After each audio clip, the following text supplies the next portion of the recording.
Thank you, Mr. Chairman. And Dr. Yellen, congratulations on your nomination. Look forward to supporting you.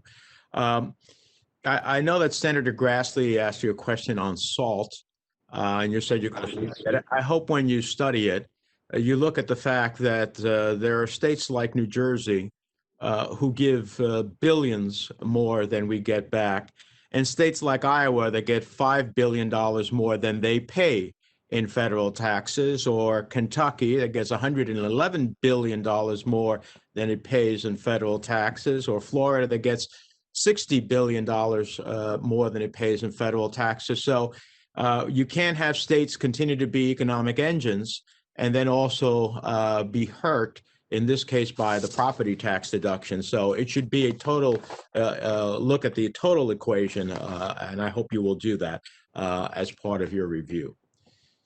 To do that. Now, since 2020 of the last year, state and local governments have laid off 1.3 million workers. That's 1.3 million doctors and nurses and teachers and school custodians, 1.3 million essential workers we rely on to fight for us on the front lines of the battle on COVID. It's economic malpractice from my perspective, what is happening. Could you explain some of the lessons that were learned from the 2008 Great Recession and the consequences of Congress failing to adequately address the fiscal crisis facing state and local governments that are causing these and other impending layoffs? Well, as you know, in 2008, when the economy suffered such a serious downturn, state and local governments saw a huge shortfall in revenue and increased need to spend on safety net type programs, and they faced massive deficits. And although Congress and the administration passed the American Recovery and Reform Act and spent at the federal level, there was a huge offset just from the total economic point of view that came about because state and local governments have to balance their budgets, and they were forced to slash their workforces. And the same thing as you just described is happening now. And it's fair to say that was a drag on the economy, is it not?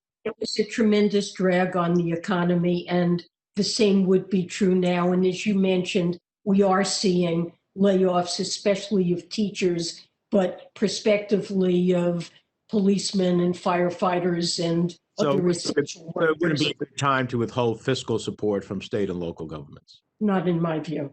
Right. Now, you stated that the economic fallout of the pandemic is, quote, an American tragedy, and I agree. What makes it uniquely an American tragedy is that minority communities, and as the longest serving Latino in Congress, I can tell you that community, African Americans and other minority communities, have borne the disproportionate brunt of the COVID-related economic fallout. In December, nearly 10% of African American workers, 9.3% of Latino workers were unemployed, compared to 6% of the other population. 28% of Black renters and 24% of Latino renters were not caught up on their rent, compared to 12% of white renters. 55% of African American adults and 51% of Latino adults reported difficulty in covering their expenses, compared to 31% for white Americans. That's a very dark and dire picture. If confirmed, you'll be in a position to promote policies to reduce racial inequality, especially as we continue to fight the COVID-19 pandemic. Can you give me a sense of how you plan to ensure that our response to the economic crisis will also help the minority communities that are being disproportionately hurt? Senator, you cited some dramatic and disturbing statistics, and they're absolutely right. This pandemic is taking just an unbelievable toll on low-income workers and on minorities, especially.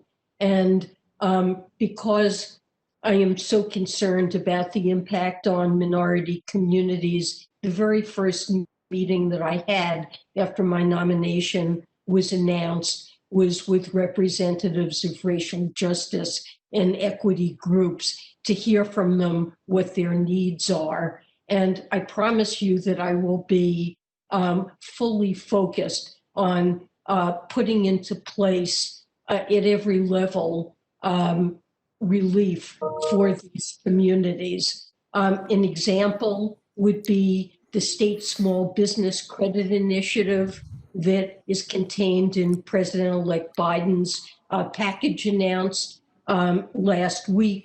There's money there to capitalize lending to small businesses and a proposal to provide grants to loans for small entrepreneurs. And of course, with respect to food security, evictions, unemployment insurance, and relief that these households need, paid leave, the minimum wage, all of these things, I believe, will be very Thank you. beneficial. My time has expired, but I just want to say, I hope as part of that, I like a lot what you said. I hope you also diversify the Treasury Department, which really needs to have voices at the table to help you meet those challenges. I completely agree with you, Senator. Thank you, Mr. Chairman.